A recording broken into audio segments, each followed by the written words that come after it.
هيحصل لك ايه لو بقيت ماموس يوم واحد؟ اول ما مامتك تولدك هتيجي لقد الفشفوشه وفجاه بتحس بلسعه برد، ساعتها بتصرخ وتقول انا شعان يا بهايم. ساعتها ماما هترضعك بسرعه عشان تدفيك، وهتفضل لازقه فيك لمده شهر عشان تحميك من البرد، وتفضل تحميك من المفترسين لغايه ما تعتمد على نفسك، وتفضل جوه القطيع لغايه ما يبقى عندك 15 سنه. ساعتها هتسيب ماما وبابا عشان تكتشف مواهبك الجباره، وتعرف انك بتقدر تتحمل درجه برودة بتوصل 50 درجة تحت الصفر.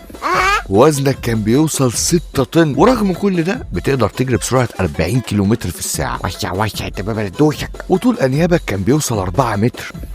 وزلونتك اللي هي شبه خرطوم المطاف دي كان طولها بيبقى 1.5 متر. واخيرا كبرت وبقيت راجل قد الدنيا، وخلاص مش قادر عاوز تتجوز، فتنقي الدبابه اللي شبهك. ولكن استنى، هي اللي هتختارك مش انت، وعشان انت رجوله عجبتها. ولكن بتكتشف كائن اسمه الانسان. الكائن ده هو السبب الرئيسي في انقراضك.